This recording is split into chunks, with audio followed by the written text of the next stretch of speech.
bersama-sama tundukkan kepala, pejamkan mata sejenak. Bapa yang bersemai dalam kerajaan surga, yang boleh kami kenali dalam nama Tuhan Yesus Kristus.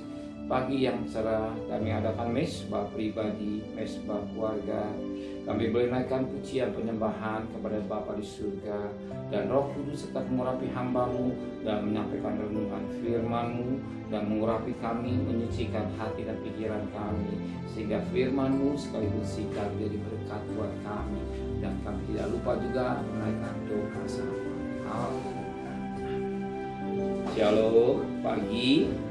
Mari sama-sama kita akan membaca firman Allah. Yohanes pasal yang pertama.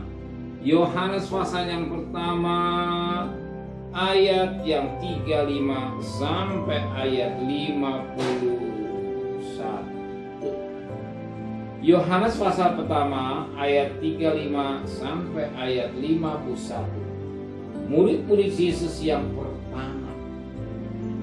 Pada keesokan hari Yohanes berdiri di situ pula dengan dua orang muridnya, dan ketika ia melihat Yesus lewat, ia berkata, "Lihatlah anak domba Allah."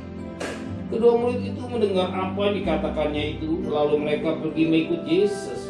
Tapi Yesus menoleh ke belakang, ia melihat bahwa mereka mengikut dia, lalu berkata kepada mereka, "Apakah yang kamu cari?" Kata mereka kepadanya, "Rabi," artinya guru, "di manakah engkau tinggal?"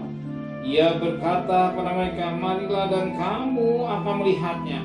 Mereka pun datang dan melihat di mana ia tinggal.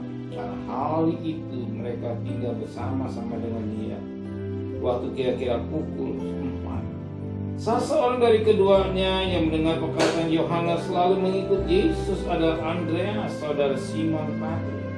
Simon mula-mula bertemu dengan Simon, saudaranya, dan dia berkata kepadanya, "Kami telah menemukan Mesias," artinya Kristus, yang membawanya kepada Yesus.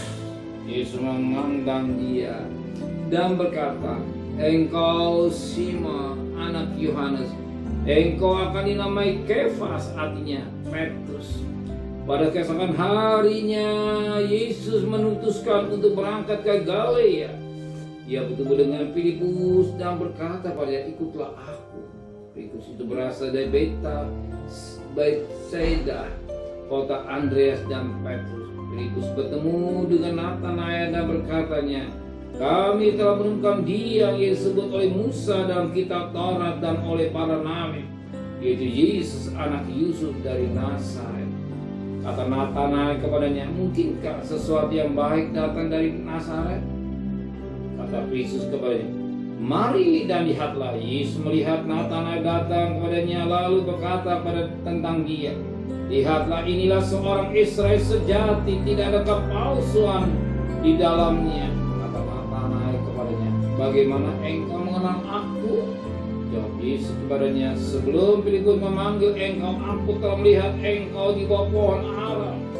Kata Natanael kepadanya, "Rabi, engkau anak Allah, engkau Raja orang Israel." Yesus menjawab katanya, "Karena aku berkata kepadamu, aku melihat engkau di bawah pohon ara, maka engkau percaya. Engkau akan melihat hal-hal yang lebih besar daripada itu."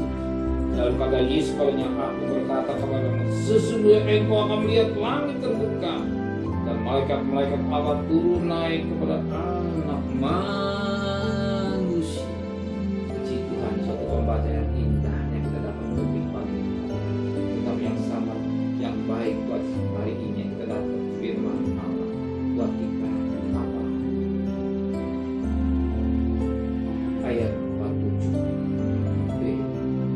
Kata Filipus kepadanya, "Mari dan lihatlah." Yesus melihat Natanael datang kepadanya, lalu berkata tentang Natanael, "Lihat, inilah seorang Israel sejati, tidak ada kepalsuan di dalam." Firman Tuhan terbaik sekali bagi kita. Dan saat ketika Yesus berkata, "Inilah anak yang kekasih." Dalam hidup kita tidak ada kepalsuan. Dalam diri kita tidak ada kepalsuan.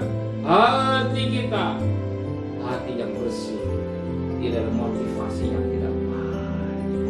Kita mengiring Tuhan, kita mengikut Yesus dengan hati yang tulus, tidak ada motivasi yang lain. Kalau kita berkorban secara materi, kalau kita melayani Tuhan dengan hati yang tulus, tidak ada undang di balik. Semua dilakukan dengan hati yang tulus, sebab Tuhan melihat dari dasar hati kita, diterompong sampai dalam hati kita. Betapa penting kita memperhatikan hati yang baik. Maka Amsal 40 dan ayat 9 ayat 1. Sebab apa yang keluar dari mulut berasal dari hati. Kalau hati busuk, hati yang tidak baik, pasti keluar yang baik. Tapi hati yang bersih, bukan hati yang bersih, itulah hati yang Tuhan lihat, bukan sifat di kalangan kita, tapi hati. Terus dari hati kita yang tulus kelihatan mencerminkan bahwa kita mengikuti Yesus yang sungguh-sungguh. Kita mencari Yesus karena kita merindukan, kita mau menyembah karena Dia juru selamat kita yang telah menyelamatkan kita, yang sudah pelihara kita sepanjang malam hari ini, yang sudah memberkati kita, yang menjaga kita. Amin. Dia juga gembala yang baik yang menyertai kita. Amin. Mari sama-sama tundukkan kepala, menteraikan firman hati kami. Kembalikan besok pagi tubuh yang sehat dengan tidak kurang satu apapun juga. Berkati Bapak Presiden, Wakil Presiden, para Menteri, para Gubernur, para Bupati, para Wali Kota, para camat, para lurah, pada RW, pada RT, pada medis, para kiranya berkat yang daripada Tuhan Yesus Kristus menyertai saudara mulai hari ini sampai Maranatha Tuhan Yesus. Haleluya. Amin.